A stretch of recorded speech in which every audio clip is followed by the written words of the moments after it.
China ভাবির হাতের সকাল বিকেলে ঝাঁকানাকা নাস্তা, মাত্র দুটো ডিম দিয়ে এত মজার ঝাঁকানাকা নাস্তা হতে পারে সেটা না দেখলে বুঝতেই পারবেন না। কোন রকম তেল ছাড়া পানির ভাপে এত মজার ঝাঁকানাকা নাস্তা হবে যেটা না দেখলে আপনি বুঝতেই পারবেন না। একটা খেলেই পেট ভরে যাবে, ঠিক এমন নাস্তা মুখে লেগে থাকবে জনম জনম। যে বানিয়ে খাওয়াবে এটা তাকে কখনোই ভুলবেন না। তবে আর কথা কেন, চলুন দেখে নেই ঝটপট কিভাবে এত মজার নাস্তাটা বানাতে হবে। নাস্তার জন্য প্রথমে দুইটা ডিম নিয়ে নিচ্ছি একটা বাটির মধ্যে, তারপর চামচ দিয়ে ভালোভাবে ডিমটাকে ফেটিয়ে একটা সাইডে রেখে দিচ্ছি।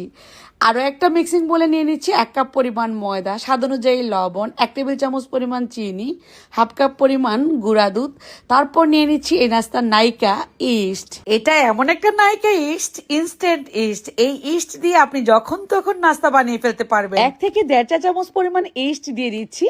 এই ইস্ট বাটার, এই যে মাখনটা দেখতে পাচ্ছেন, মাখন ইস্ট নিতে চাইলে উপরের দেওয়া নাম্বারে কল করে ফেলবেন, পৌঁছে দিব আপনাদের বাসায়। আমাদের এই ইস্টের মধ্যে বাজে কোনো ফ্লেভার নেই, একদম ইনস্ট্যান্ট ভাবে ফুলবে। তারপর ডিমের মিশ্রণটা দিয়ে ডো তৈরি করে নিচ্ছি। 2টা ডিমের মিশ্রণ দিয়ে আমাদের ডো তৈরি হয়ে যাবে। এখানে কোনো রকম পানি অ্যাড করার দরকার নেই। আরো একটু ভালোভাবে মথে ডোটাকে আমি এভাবে করে একটু লম্বা করে এ থেকে লেচিগুলো বের করে নেব। 2টা ডিমের মিশ্রণ দিয়ে আপনার যতটুকু ময়দা লাগে সেইটুকু ময়দা দিয়েই কিন্তু আপনারা অনেকগুলো নাস্তা বানাতে পারবেন। এই লেচিগুলোকে গোল গোল করে বলের মতো করে নিচ্ছি, একটু সমান করে নিতে হবে। এখানে 6টার মতো বল হয়েছে। তারপর একটা ব্লেড বা নাইফের সাহায্যে এভাবে দাগ কেটে দিবেন, দেখতে ফুলের মতো লাগবে আর ভেতরটা খুব সুন্দর ফাঁকা থাকবে আর কি।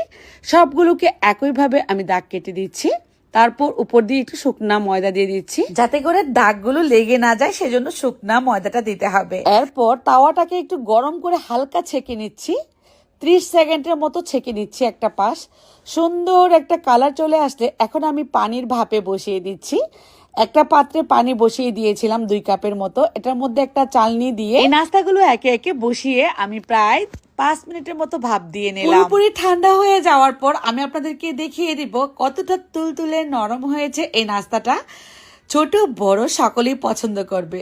আপনাদের বাসায় যদি শ্বশুর শাশুড়ি মা থাকে, ওনারা কিন্তু অনেক মজা করে খাবেন এই নাস্তাটি। উপর থেকে বাটারটা ব্রাশ করে দিয়ে তারপর দিয়ে দিচ্ছি মধু।